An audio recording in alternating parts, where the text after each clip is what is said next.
I knew I was in trouble the moment Jason's hand lingered on my lower back. Not because it was inappropriate, we'd been sleeping together for months, but because I felt nothing. The electric spark that once shot through me at his touch had vanished, replaced by a hollow emptiness that terrified me more than any fire alarm ever could.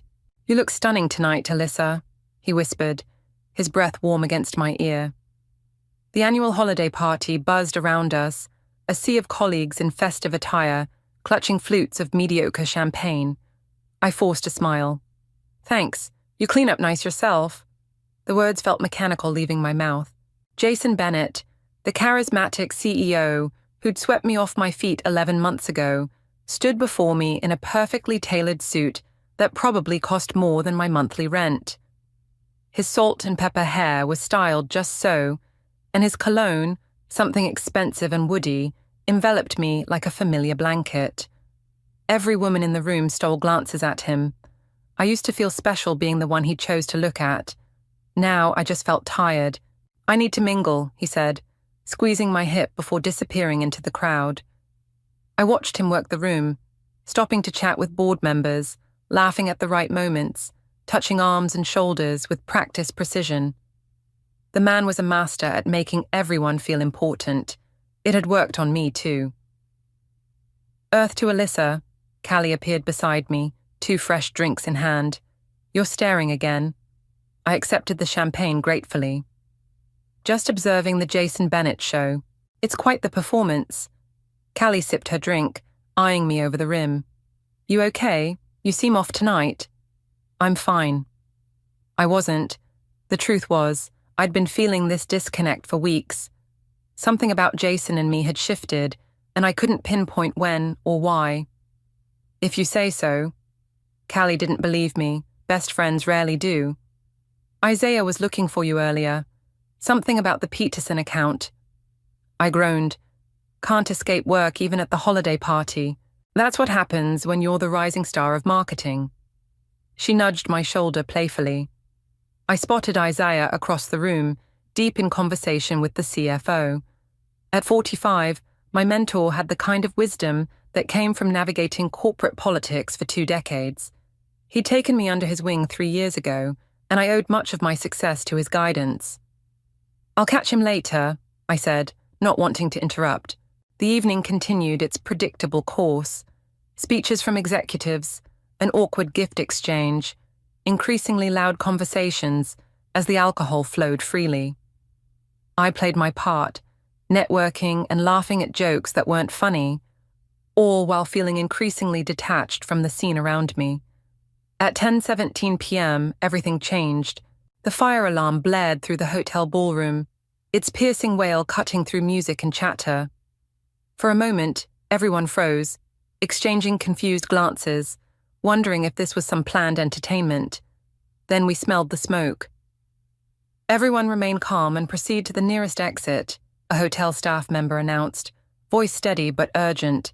The room erupted into controlled chaos. I lost sight of Jason in the crowd as we all moved toward the exits. Outside in the December chill, I hugged my arms around myself, my thin cocktail dress offering little protection against the winter air. "Alyssa?" Callie pushed through the crowd toward me. "Are you okay?" "Yeah," I nodded, watching as flames became visible through the ballroom's windows. "Do they know what happened? Kitchen fire, apparently." She shivered beside me. "Have you seen Jason?" I scanned the crowd, spotting familiar faces from marketing, finance, and sales. No Jason. Not since before the alarm. Sirens wailed in the distance as fire trucks approached. Hotel staff distributed emergency blankets to guests shivering in evening wear. I wrapped mine tightly around my shoulders, the metallic material crinkling with each movement. My phone buzzed in my clutch.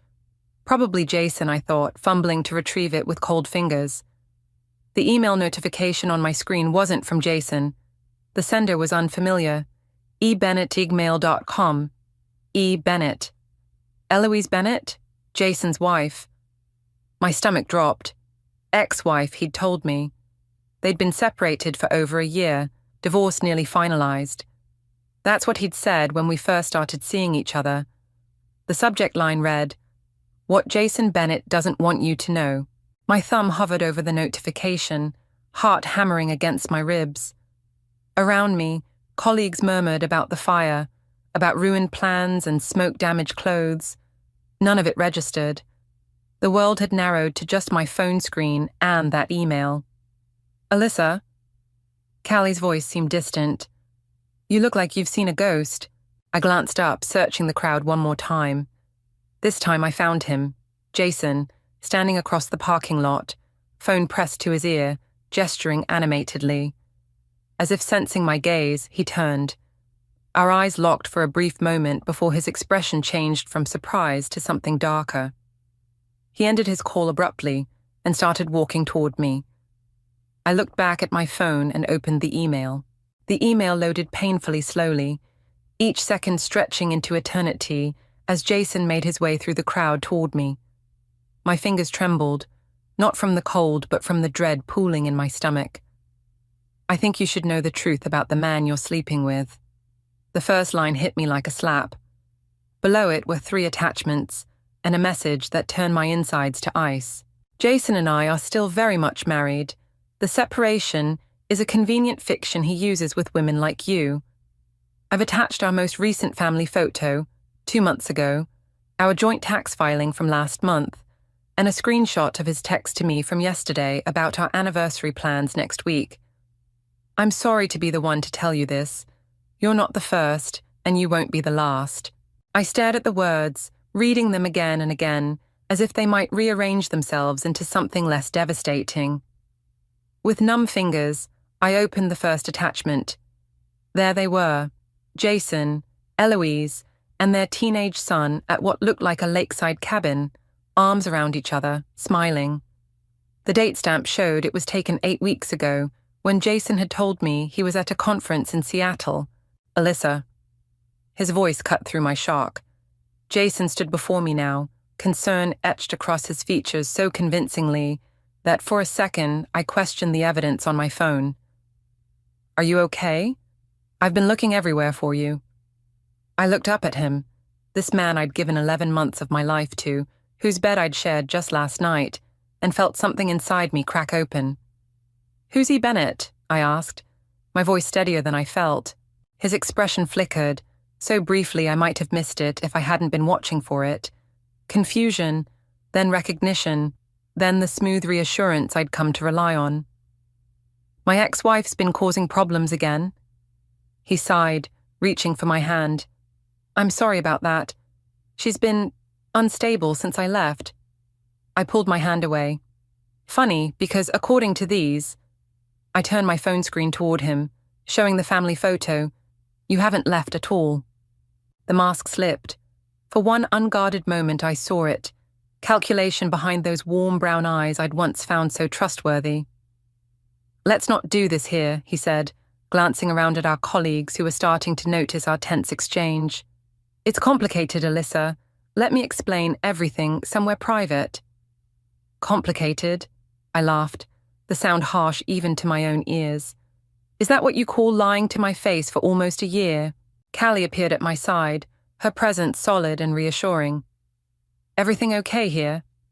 "No," I said, not taking my eyes off Jason. "Nothing is okay." Jason's jaw tightened. "Alyssa, please, you're making a scene." "I'm making a scene?" My voice rose despite my efforts to control it. "You told me you were divorced. You told me your ex-wife was difficult and bitter, and that's why you never introduced us." "Lower your voice," he hissed, reaching for my arm. I jerked away. "Don't touch me." People were definitely staring now. In my peripheral vision, I saw Reese from accounting, watching with undisguised interest. Tomorrow, this would be all over the office. "You need to calm down," Jason said, his CEO voice emerging, the one he used to shut down opposition in meetings. "And you need to explain why your wife thinks you're celebrating your anniversary next week." I scrolled to the text screenshot and held it up.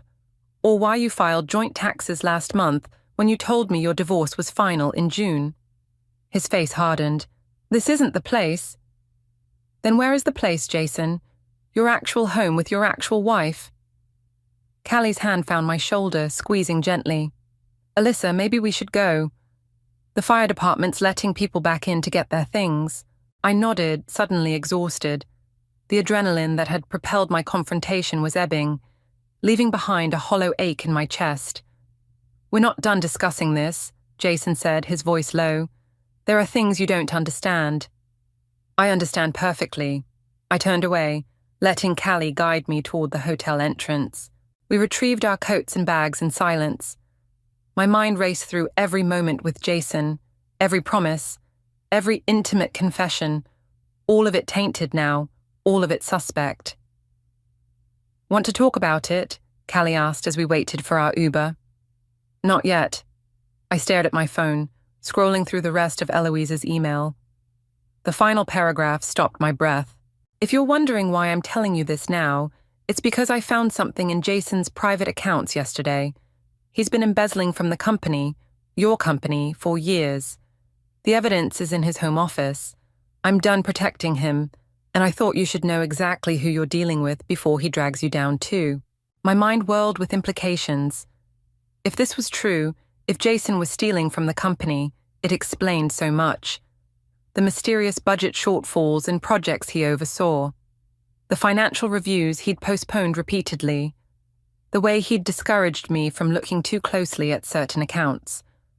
The Uber arrived, its headlights cutting through the night. As I climbed in, my phone buzzed with a text from Jason. This isn't what it looks like. Meet me tomorrow. I can explain everything. I turned off my phone without replying. Something cold and determined settled in my chest, replacing the hurt with something harder, something sharper. Jason Bennett had destroyed my trust. Now I would destroy him. I called in sick the next day. The thought of facing office whispers and pitying glances made my stomach turn. Instead, I sat cross-legged on my couch, laptop balanced on my knees, systematically erasing Jason from my life, untagging photos, deleting messages, removing his playlists from my Spotify. My phone buzzed for the 12th time that morning. Jason again. I silenced it without reading the message and returned to my digital purge. A knock at my door startled me. I froze, wondering if Jason had decided to bring his explanations in person. The knock came again, more insistent. Alyssa, it's me. Open up. Callie's voice. I exhaled and shuffled to the door in my oversized sweater and leggings, hair piled messily on top of my head. Callie stood there holding a paper bag that smelled like cinnamon and coffee. You look like hell, she said, pushing past me into the apartment. Thanks. I feel worse. I closed the door and followed her to the kitchen. She unpacked breakfast, almond croissants and 2 large coffees, and studied me with narrowed eyes. So, are we burning his stuff or what?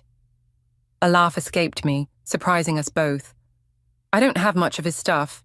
He was careful about that. Of course he was. She slid a coffee toward me. Married men usually are. The word married hit me like a physical blow. I wrapped my hands around the warm cup, anchoring myself. Have you talked to him? Callie asked. No, he's called, texted, emailed. I took a sip of coffee, welcoming the bitter heat. I'm not ready to hear whatever lies he's prepared. Callie broke a croissant in half, flaky layers separating under her fingers. What are you going to do about work? Everyone saw your fight. Fantastic, I groaned. Is Reese having a field day? Let's just say she's not downplaying what she witnessed. Callie hesitated. Isaiah was asking about you, my mentor, the man whose respect meant everything to me professionally. What did he say? He wanted to make sure you were okay, said to tell you to take whatever time you need. She paused. But Alyssa, there's something else. Something about the embezzlement claim. My head snapped up. What about it? I overheard Isaiah talking to the CFO. There's an internal investigation happening. They didn't mention Jason specifically, but they were discussing financial irregularities in the executive accounts. My mind raced. If Eloise was right about the embezzlement, Jason wasn't just a cheating husband, he was a criminal. And I had been sleeping with him, confiding in him, trusting him with sensitive information about my projects and clients.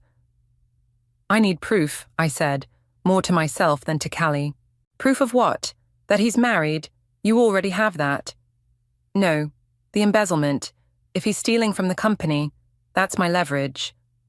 I met Callie's concerned gaze. "I need to talk to someone in IT." "You mean Riker?" She raised an eyebrow. "The guy who stares at you in every meeting." "He doesn't stare." I felt my cheeks warm. "And yes, Riker. He has access to the financial systems." "This sounds dangerous, Alyssa. If Jason is embezzling and you start poking around, what's he going to do? Fire me? Cheat on me?" I stood up, sudden energy coursing through me. "I'm already at rock bottom. The only way is up." 2 hours later, I sat in a corner booth at a coffee shop 6 blocks from the office, nervously shredding a napkin. The door chimed, and Riker walked in, his tall frame and dark curls instantly recognizable.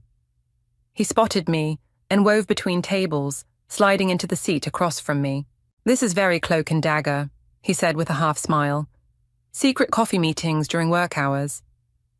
"Thanks for coming." I pushed a coffee toward him. "I wasn't sure you would." A cryptic text from Melissa asking for urgent help. Wouldn't miss it. His smile faded as he studied my face. "You look like you haven't slept." "That obvious, huh?" I tried to smile but couldn't quite manage it. "What's going on? Your message said it was important." I took a deep breath. "What I'm about to ask you is probably against company policy, possibly illegal. If you want to walk away, I completely understand." Riker leaned forward, voice dropping. "Is this about Jason?" The question caught me off guard. "How did you—" Everyone saw what happened at the party. His expression darkened. "And it's not the first time he's done this." "Done what exactly?" "Dated employees while hiding the fact he's married." Riker's fingers tapped a restless rhythm on the table. "There was someone in accounting before you, and an intern before her." A pattern. Of course there was a pattern. I swallowed hard against the humiliation rising in my throat. "I need access to the financial records Jason oversees," I said, forcing myself to focus. "I have reason to believe he's been embezzling company funds." Riker's eyes widened. "That's a serious accusation." "I know. That's why I need proof, not just suspicion." He was quiet for a long moment, considering.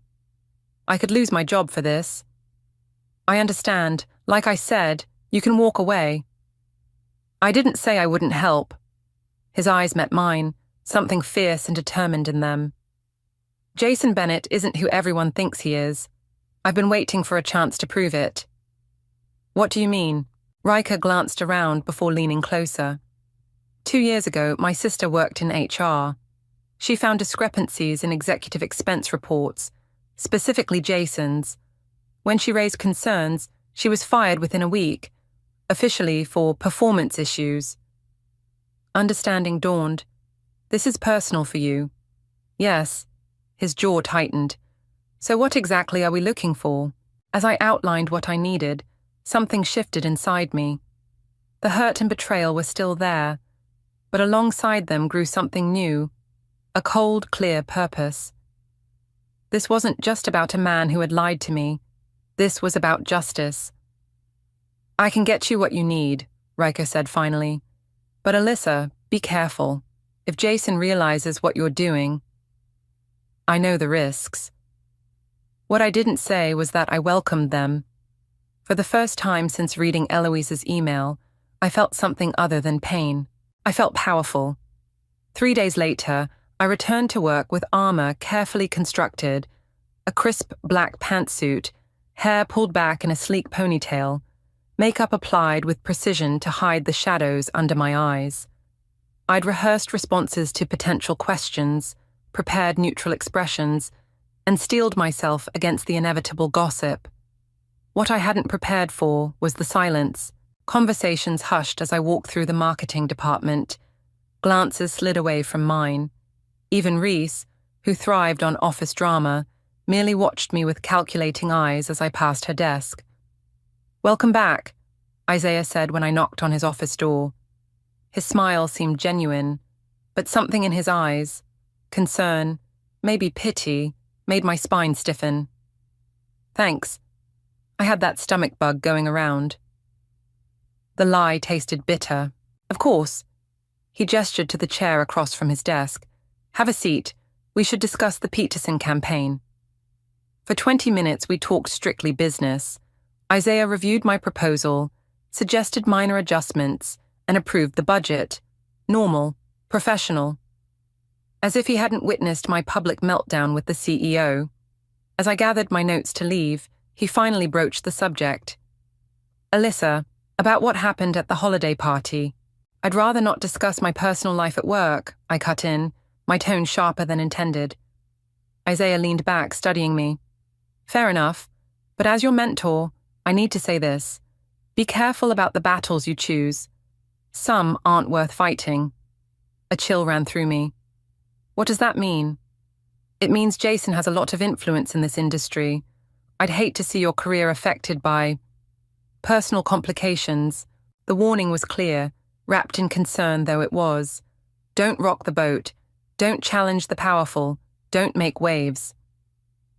Thank you for your concern, I said, standing, but I can handle my own battles. Back at my desk, I found an email from Riker with the subject line, Coffee again? The message contained only a time, 3:30 p.m., and a different cafe address. At 3:25, I slipped out, telling Callie I needed air. The cafe was smaller than our previous meeting spot, tucked between a bookstore and a vintage clothing shop. Riker sat in the farthest corner, a laptop open before him. Did anyone see you leave? He asked as I sat down. I don't think so. Why the paranoia? He turned his laptop toward me.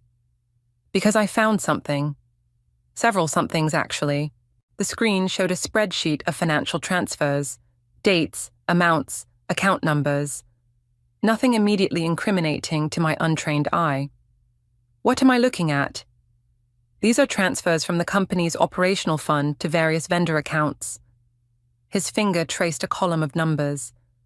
Except these vendors don't exist. The money goes to shell companies, then gets moved offshore. My heart raced. And you can prove Jason is behind this?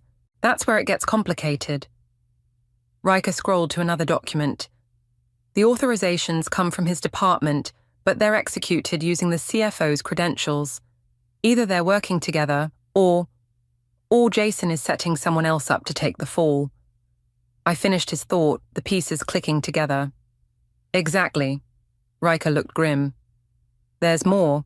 I tracked some of these transfers to personal accounts. One belongs to Jason, but another... He hesitated. Another what? Another is in your name. The cafe seemed to tilt around me. That's impossible. I don't have any offshore accounts. According to these records, you do. Opened 6 months ago, with regular deposits coinciding with these unauthorized transfers. My stomach dropped. He's framing me. It looks that way. Riker closed his laptop. If this embezzlement comes to light, the evidence points to you as his accomplice. I pressed my fingers to my temples, trying to think through the implications. Can you trace when these accounts were created? IP addresses, anything? I'm working on it, but whoever did this covered their tracks well. He paused. Alyssa, you need to be careful. This is bigger than an office affair gone wrong. I know. My voice sounded distant to my own ears. Thank you for risking this. Riker's hand briefly covered mine. We'll figure it out. The touch was unexpected, warm and reassuring. I pulled away, uncomfortable with the intimacy and the complication it suggested. I should get back before people notice I'm gone. Outside, the winter air bit at my cheeks as I walked briskly back to the office. My mind raced with this new information. Jason hadn't just lied about his marriage. He'd potentially set me up to take the fall for his crimes. As I approached the building, a sleek black car pulled up beside me. The window rolled down, revealing a face I recognized from photographs but had never seen in person. Eloise Bennett. Get in, she said, her voice calm but commanding. We need to talk. I hesitated, every instinct screaming caution. If you want to avoid prison for embezzlement, you'll hear what I have to say." Her perfectly manicured hand pushed the door open wider. My heart hammered against my ribs. How did she know about the embezzlement evidence? About my supposed involvement? "5 minutes," I said, sliding into the leather seat beside her. The car pulled away from the curb. Eloise studied me with cool appraisal, her blonde hair falling in elegant waves around a face that was beautiful in a sharp, intimidating way. "So you're the latest one," she said finally. "I'm not the latest anything," I replied, anger flaring. "I'm the woman your husband lied to for nearly a year." A small smile curved her lips. "Good, you've got fire, you'll need it." "What do you want from me?"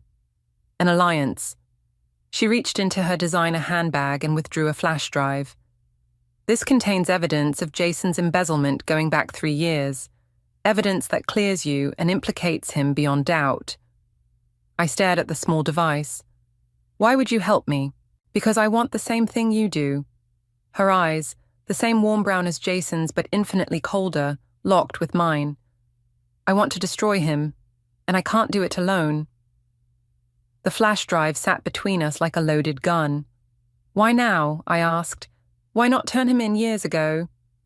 "Because now I have you, someone with inside access and a personal vendetta." She leaned closer. "So what's it going to be, Alyssa? Are you in, or are you going to let him ruin you like he's ruined so many others?" I reached for the flash drive, my decision made before my fingers closed around it. "We need to meet," I texted Jason, after examining the contents of Eloise's flash drive. The evidence was damning.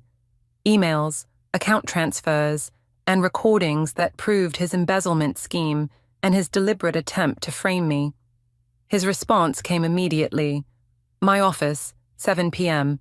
I forwarded copies of everything to both my personal email and to Riker as insurance, then spent the afternoon rehearsing what I would say. By 6:55 p.m., most employees had left for the day.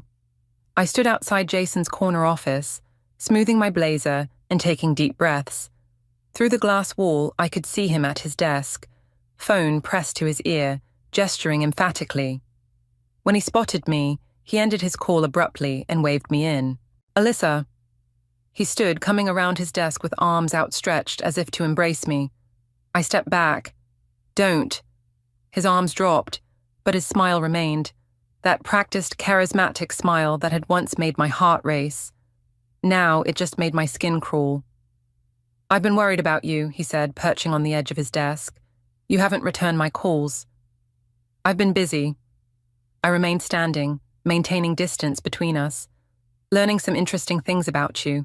Something flickered in his eyes, caution perhaps, but his expression remained concerned, sincere. "I know you're upset about Eloise. I should have been honest about the status of my divorce." "Stop." I held up a hand. "Let's not waste time with lies. I know about the embezzlement, Jason. I know about the offshore accounts. And I know you tried to set me up to take the fall." The transformation was instant. The warm concern vanished, replaced by something cold and calculating. He straightened, no longer the apologetic lover, but the executive assessing a threat. "That's quite an accusation." His voice had dropped an octave. "Do you have any idea what you're saying?" "I have every idea." I pulled out my phone, opened one of the audio files from the flash drive, and played it. Jason's voice discussing moving funds through shell companies with someone whose voice I didn't recognize. He listened, face impassive. When the recording ended, he sighed and walked to the window overlooking the city. "Who else knows about this?" he asked, his back to me. "That depends on what happens next." He turned, studying me with new eyes, not as a lover or even an adversary, but as a business problem to solve. "What do you want, Alyssa? Money? A promotion?" The casual way he offered a bribe made my blood boil. "I want you to remove my name from any accounts you've created. I want written confirmation that I had no knowledge of or involvement in your scheme." A small smile played at his lips. "Is that all? And I want you to resign, quietly. No golden parachute, no cushy landing at another company." He laughed then, a genuine sound of amusement that echoed in the large office. That's not going to happen. Then I take this to the board and the police. With what evidence? Recordings that could easily be manipulated. Financial documents you could have fabricated. He moved closer, confidence radiating from him. Who do you think they'll believe? The CEO with a spotless reputation, or the scorned woman he broke up with? Broke up with? I repeated incredulously. That's the narrative, Alyssa. We had a brief affair. I ended it. You became obsessed, vindictive. He shrugged. It's already making the rounds, thanks to our friend Reese. My stomach dropped. What are you talking about? Check your work email. HR sent a message about appropriate workplace relationships this afternoon. Not naming names, of course, but everyone knows who it's about.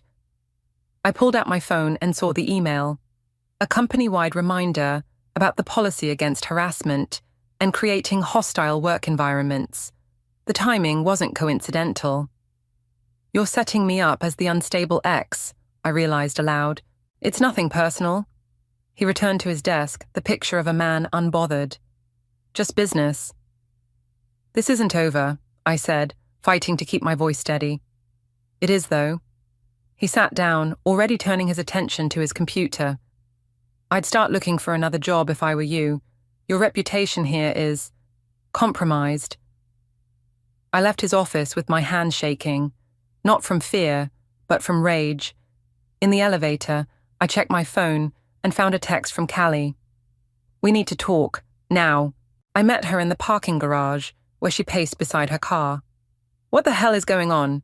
She demanded when she saw me. HR is asking questions about you and Jason. Reese is telling everyone you're having some kind of breakdown. It's complicated, I began. No shit.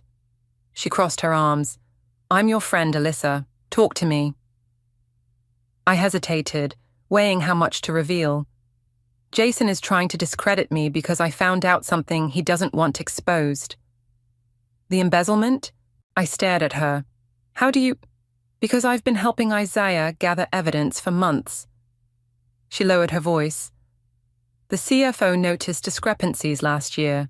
They've been building a case quietly. My mind reeled. Why didn't you tell me?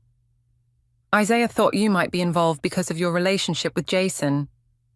Her expression softened at my shock. I told him that was ridiculous, but he insisted on keeping you in the dark until they were certain. And now they're ready to move, but Jason seems to be setting you up to take the blame. She unlocked her car. Get in. There's someone you need to meet. Who? The real whistleblower, the person who first noticed the missing funds. She slid into the driver's seat. Riker's sister. As we drove away from the office, my phone buzzed with a text from an unknown number. Change of plans. Jason knows we're working together. Meet me at the Harborview Hotel, room 712, Eloise. I stared at the message, a chill running down my spine. If Jason knew about my alliance with his wife, what else did he know? And more importantly, what was he planning to do about it? We need to make a stop first, I told Callie, showing her the text. I think we're running out of time. The Harborview Hotel loomed ahead, its glass facade reflecting the city lights like a wall of stars. Callie pulled into the parking garage, killing the engine with a concerned glance my way. I still think this is a bad idea, she said. Meeting Eloise alone after that text, it screams trap. That's why you're here.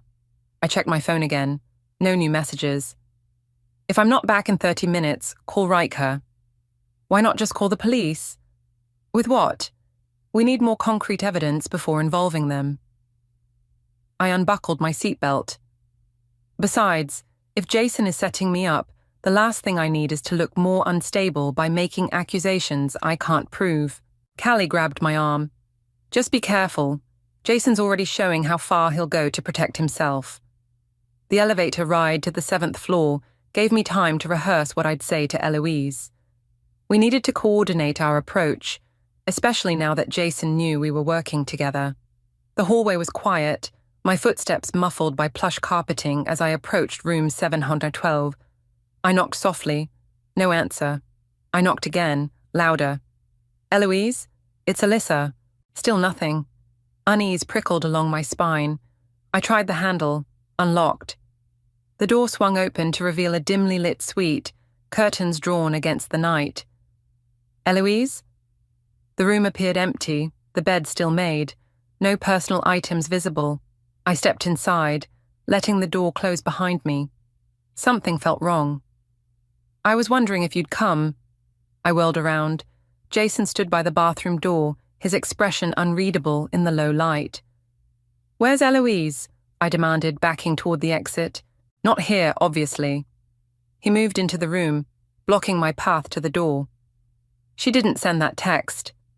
My heart hammered against my ribs. What do you want? To negotiate. He gestured to the small table by the window. Have a seat. I'll stand. Always so stubborn.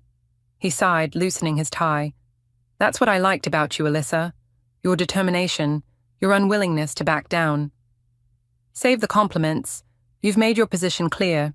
Have I? He moved closer, and I resisted the urge to step back. Because I think there's been a misunderstanding. I don't want to be your enemy.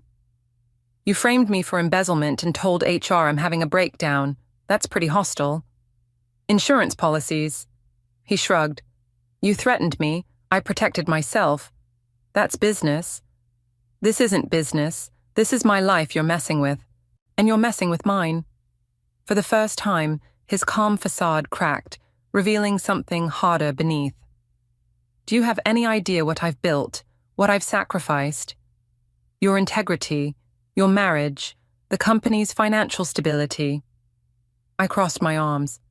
Quite the empire of sand, Jason. His jaw tightened. I want the flash drive Eloise gave you. So he did know about that.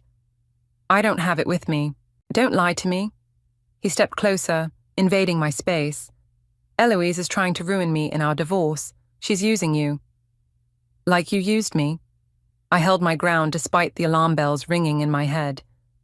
At least she was honest about her intentions. Something dangerous flashed in his eyes. Last chance, Alyssa. Give me the drive, sign an NDA, and this all goes away. You keep your job, your reputation, everything. And if I refuse, then I destroy you. His voice was soft, almost regretful. The embezzlement evidence points to you. HR already thinks you're unstable. It wouldn't take much to convince everyone you fabricated evidence against me out of spite. The room seemed to close in around me. He was right, he held all the cards. My word against his. And he had the company's trust, resources, and a head start on controlling the narrative. My phone buzzed in my pocket. Callie, probably wondering if I was okay. The reminder of her waiting outside steadied me. You're forgetting something, I said, finding my voice again. I'm not alone in this. Eloise has copies of everything. So does Riker. And now, so does Isaiah. Uncertainty flickered across his face. You're bluffing. Am I? Callie told me tonight that Isaiah and the CFO have been building a case against you for months. They know about the offshore accounts, the shell companies, all of it. He stared at me, recalculating. Isaiah wouldn't. He already has. Why do you think he's been asking so many questions about the Peterson account? That's where you've been hiding most of the transfers, right? It was a shot in the dark based on what Riker had shown me, but Jason's expression confirmed I'd hit the mark. It's over, Jason, I continued, gaining confidence. The board meeting tomorrow? They're not reviewing quarterly projections. They're reviewing evidence against you. His composure crumbled completely. You have no idea what you've done. I know exactly what I've done. I've stopped you from making me your scapegoat. I moved toward the door, keeping my eyes on him. Now, if you'll excuse me. His hand shot out, gripping my arm with bruising force. You're not going anywhere until we resolve this. Fear surged through me, but I kept my voice steady. Let go of me, or I scream and bring hotel security running. And tell them what? That your married ex-boyfriend is being mean to you. His grip tightened.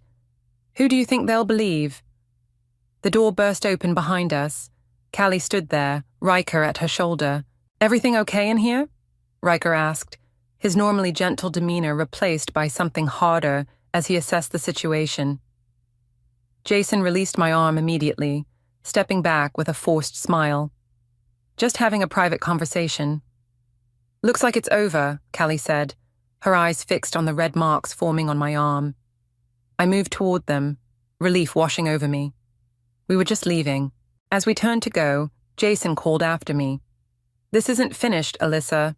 You have until morning to reconsider." I paused in the doorway, turning to face him one last time. "You're right about one thing, Jason. This isn't finished. But I'm not the one who should be worried about tomorrow." In the elevator, my legs finally gave out. I leaned against the wall, shaking. "What happened in there?" Callie demanded. "He knows everything," I said, my voice unsteady. "And he's desperate." Riker's expression darkened. "That makes him dangerous." "It also means we're winning," I replied, straightening as the elevator reached the lobby. "And tomorrow we end this." Morning arrived with a text from Isaiah. "Boardroom, 9 a.m. Come prepared." I hadn't slept. After leaving the hotel, Callie had insisted I stay at her place, worried Jason might show up at my apartment. We'd spent hours reviewing the evidence with Riker and his sister Mia, the original whistleblower who'd been silenced 2 years ago. "You don't have to do this," Callie said as we pulled into the office parking garage at 8:45. "The board has enough evidence without you putting yourself in the crosshairs." I checked my reflection in the visor mirror. I'd chosen my outfit carefully, a navy suit that projected confidence and professionalism. Nothing that could be dismissed as emotional or unstable. "I need to be there," I said, applying a final touch of lipstick. "This isn't just about the embezzlement anymore. It's about all the people he's hurt." The elevator ride to the executive floor felt endless. My phone buzzed with a message from Riker. "In position. Good luck." The boardroom doors loomed ahead, heavy wood panels that suddenly seemed impossibly intimidating. I hesitated, my hand on the handle, doubt creeping in. What if Jason had gotten to the board first? What if they believed him over me? A voice behind me made me jump. "They're waiting for you." I turned to find Eloise standing there, elegant in a cream pantsuit, her expression unreadable. "You're here," I said stupidly. "Of course I am." She stepped closer, lowering her voice. "Jason came to my house last night after your meeting. He was unhinged. Threatened to ruin me if I testified today." A chill ran through me. "Are you still going to?" "Watch me." She pushed past me and opened the door. Inside, the board members sat around the massive table, expressions grave. Isaiah nodded slightly when he saw me. The CFO shuffled papers nervously. And at the head of the table, looking completely composed, sat Jason. "Ah, the gang's all here," he said with a smile that didn't reach his eyes. "Shall we begin?" I took a seat as far from him as possible, Eloise doing the same on the opposite side. The board chair, an older woman named Vivian, cleared her throat. "This emergency meeting has been called to address serious allegations regarding financial improprieties." Her gaze swept the room. "Isaiah, as you requested this meeting, perhaps you should start." Isaiah stood, distributing folders to each board member. "For the past 6 months, the finance team has been tracking unusual transfers from our operational accounts to what appear to be vendor payments, but which we've discovered are shell companies." As he detailed the evidence, I watched Jason. He remained perfectly still, his expression neutral, occasionally nodding, as if considering the information objectively. The perfect picture of an executive hearing troubling news for the first time. "These are serious allegations," Vivian said when Isaiah finished. "Jason, what do you have to say?" Jason straightened, his expression appropriately concerned. "I'm as disturbed as everyone else by what I'm hearing. If these transfers occurred, they happened without my knowledge or approval." "That's a lie," I said, unable to contain myself. All eyes turned to me. "Ms. Reynolds," Vivian said, "you'll have your turn to speak." "Actually," Jason interjected smoothly, "I think it's important to address Ms. Reynolds' presence here. As some of you may know, We had a brief personal relationship that ended recently. These accusations appear to be motivated by personal animus rather than fact. The room temperature seemed to drop. I felt the weight of skeptical gazes, saw the slight shifts in posture as board members reconsidered the situation. "That's quite convenient," Eloise said, her voice cutting through the tension. "Discredit the witness by suggesting she's emotionally compromised." Jason's smile tightened. "Eloise, always a pleasure. I assume you're here because of the divorce proceedings." "I'm here because you've been stealing from this company for years," she replied coolly. "And I have proof." She opened her laptop and turned it toward the board. "These are recordings of Jason discussing the embezzlement scheme with his accomplice, Reese from accounting." The room fell silent as Jason's voice filled the air, discussing offshore accounts and how to disguise transfers. When the recording ended, all eyes turned to him. His composure cracked slightly. "These are clearly manipulated. Eloise has every reason to fabricate evidence given our contentious divorce." "They're not manipulated," I said, finding my voice again. "And I'm not the only one with copies." On cue, the door opened. Riker entered, followed by Mia and, to my surprise, the head of IT security. "We've verified the authenticity of the recordings," the IT head stated, "and we've traced the creation of the offshore accounts to Mr. Bennett's personal devices." Jason stood abruptly. "This is absurd, a conspiracy to—" "There's more," I interrupted, pulling out my phone. "Last night, Jason threatened me at the Harborview Hotel, room 7112. He demanded I hand over evidence and sign an NDA. I played the recording I'd secretly made during our confrontation, capturing his threats and admission that he'd tried to frame me." The color drained from Jason's face as his own words condemned him. He looked around the room, finding no allies.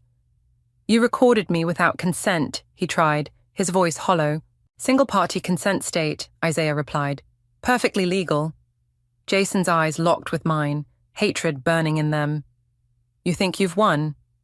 "This isn't about winning," I said, meeting his gaze steadily. "It's about truth."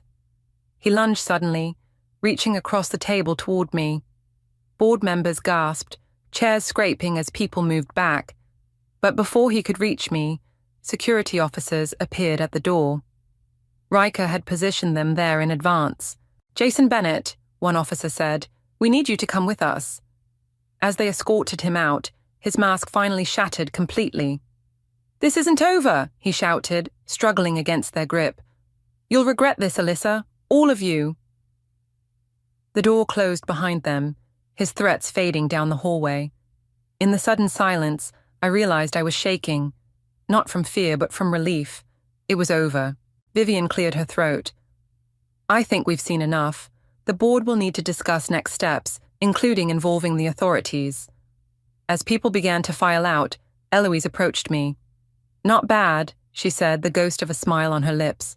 "For an amateur." "Is that a compliment?" I asked. "Take it however you want." She gathered her things. "Just know that men like Jason, they don't stay down for long. Watch your back." With that cryptic warning, she left, leaving me alone with Isaiah. "You did well," he said, squeezing my shoulder. "I'm sorry I couldn't tell you we were building a case." "I understand why you didn't." And surprisingly, I did. "What happens now?" "Now?" He glanced toward the window, where the morning sun illuminated the city. "Now we rebuild." The office felt different as I packed my desk.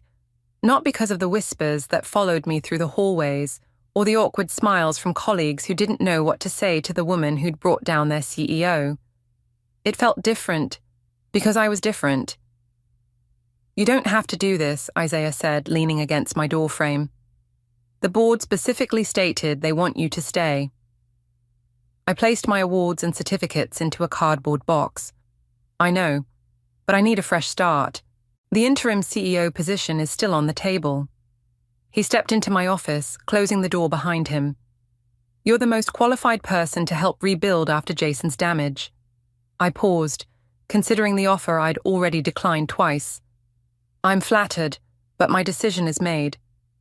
At least tell me where you're going. That's the beauty of it, I don't know yet. I smiled, feeling lighter than I had in months. But I've got some ideas. A knock interrupted us. Riker stood in the doorway, a flash drive in hand. Sorry to interrupt, he said, but you need to see this before you go. I glanced at Isaiah, who nodded and stepped out, giving us privacy. What is it? I asked as Riker plugged the drive into my computer. I've been digging through Jason's personal files since his arrest. He pulled up a folder labeled Contingencies. He kept detailed records on everyone he considered a threat or an asset. The folder contained subfolders with names, board members, executives, even Isaiah, and me. He started your file the day you were hired, Riker said quietly, long before your relationship began. I clicked through documents spanning 3 years, performance evaluations, personal details, even photos of me at company events. A chill ran through me as I realized the extent of Jason's calculation. He targeted you from the beginning, Riker continued. Your file has notes about your ambition, your trust issues, even your dating history. He was studying you, looking for vulnerabilities. Why me? My voice sounded distant to my own ears. Because of this. He opened another document, an organizational chart with succession planning notes. My name was highlighted as a high potential risk for his position. He saw you as a threat, Riker said. The affair wasn't just personal, it was strategic. Keep your enemies closer. The revelation should have devastated me, but instead, I felt an unexpected surge of pride. Jason Bennett, master manipulator and predator, had feared me enough to try to control me. There's something else, Riker hesitated. About Eloise. He opened another file containing email exchanges between Jason and Eloise, dated just weeks before the holiday party. My eyes widened as I read their coordinated plans. Jason would seduce me, Eloise would expose him, and together they would use my reaction to discredit me professionally. They were working together, I whispered, until Jason double-crossed her too. He was embezzling from their joint accounts, as well as the company. I leaned back in my chair, processing this final betrayal. So when she approached me, she was still following their original plan, just with a new motivation. Riker closed the files. I thought you should know the whole truth before you leave. Thank you. I stood, suddenly eager to be gone from this place of manipulation and lies. As I carried my box through the marketing department one last time, Callie fell into step beside me. Dinner tonight? She asked. A proper send-off? Actually, I have plans. I smiled at her surprised expression. Don't worry, I'll call you tomorrow with all the details. Outside, the spring air felt clean and new. I placed my box in my car and checked the time, just enough to make my appointment. The restaurant was small and elegant, tucked away from the main business district. I spotted her immediately, sitting alone at a corner table. You came, Eloise said as I slid into the seat across from her. I wasn't sure you would after everything. I almost didn't. I studied her face, searching for signs of the calculation I now knew had been there all along. Riker found the emails, Eloise. I know you and Jason planned to use me from the beginning. She didn't flinch. Yes, we did. Why tell me to meet you today? Why not just disappear? She took a sip of her wine before answering. Because despite how it started, I find myself respecting you, and because I have a proposition. Another one? I laughed without humor. I think I've had enough of those to last a lifetime. This one's different. She reached into her bag and pulled out a business card, sliding it across the table. I'm starting a consulting firm specializing in corporate fraud detection. I need a partner who understands both the business and the personal sides of deception. I stared at the card, then back at her. You can't be serious. Completely serious. We'd make an excellent team. You manipulated me, used me as a pawn in your game with Jason, and you turned the tables on both of us. A genuine smile curved her lips. That's exactly why I want to work with you. I should have walked out, should have told her exactly what I thought of her proposition. Instead, I found myself considering it. Why would I ever trust you? I asked. You shouldn't. Not completely. Just like I won't fully trust you. She leaned forward. But imagine what we could accomplish together. Two women who've seen behind the curtain of power and manipulation. I picked up the business card, turning it over in my fingers. I'll think about it. That's all I ask. She signaled for the check. Take your time.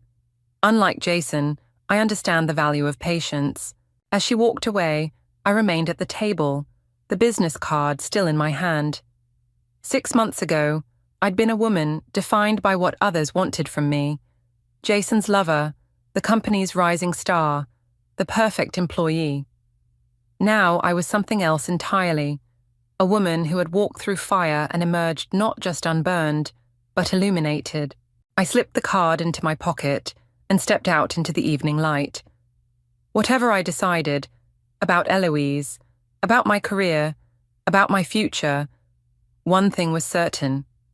The choice would be mine alone, made with clear eyes and on my own terms.